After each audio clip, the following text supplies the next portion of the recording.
Good afternoon, my name is Daniel Rodelli. This video is part of the submission for the Achievement 2 of the Data Analytics course at CareerFoundry. Thank you for having me today. The project I'm working on involves helping a staffing agency to plan for the next flu season by sending temporary personnel to hospitals where they needed the most. I will first explain what the problem is. I will talk briefly about the insights that we gain from this analysis and how we can apply them to find a solution to the problem. And in the end, I will talk a little bit about my recommendation to tackle the problem at hand.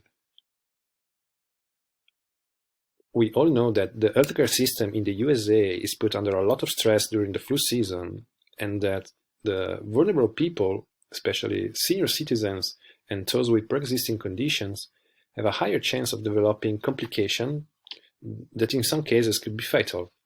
Maybe if we could provide a hospital with extra staff when they are most needed, we could be able to relieve the healthcare system of some of the stress and hopefully reduce the number of people that die because of the flu.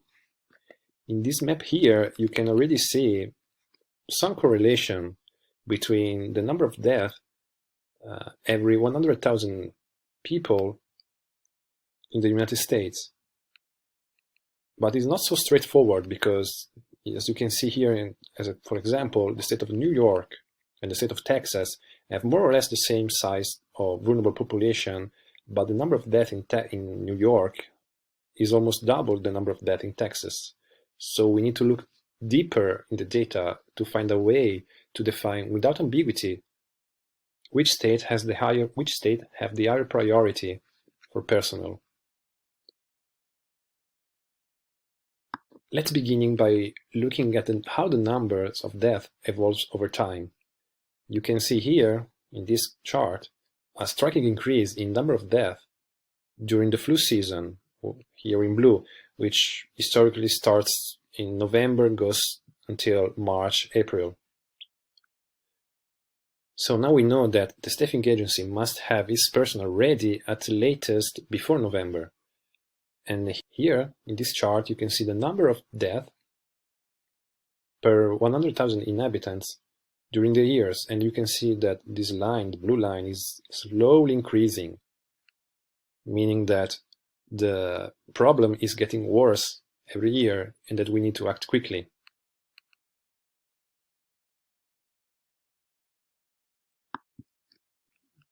Now that we have an idea on when the personnel should be ready, we need to find where they are most needed. So I chose two variables, the number of deaths and the number of patient visits to hospital, as indicators of stress to the healthcare system.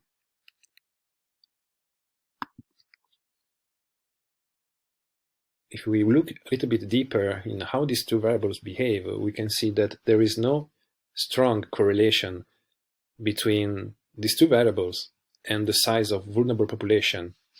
You can see here the trend line for each of the variables here in gray and the confidence limits of this trend.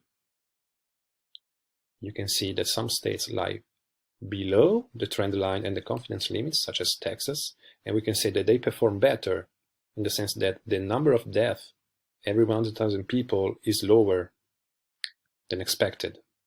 And some states, such as Tennessee and Hawaii, perform worse.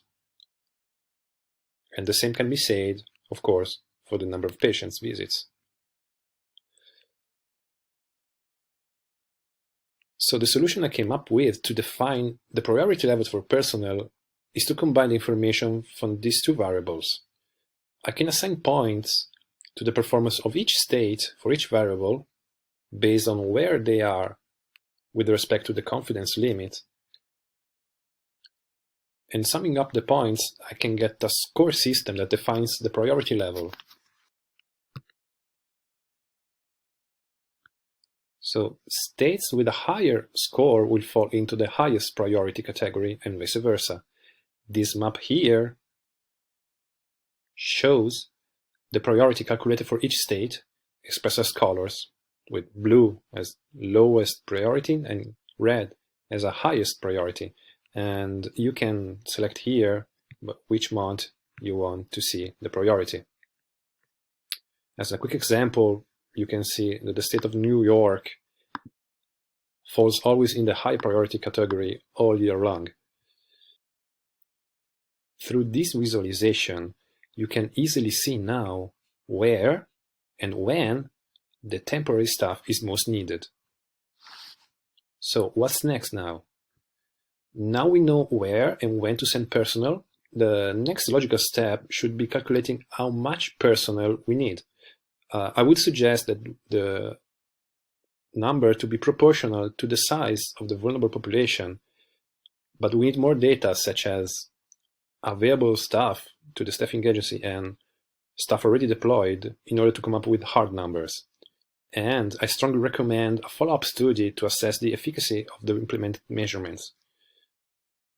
As always, I am available for questions or follow-up explanations if you feel the need for, and you can contact me at my email address. Thank you for your attention. Have a nice day.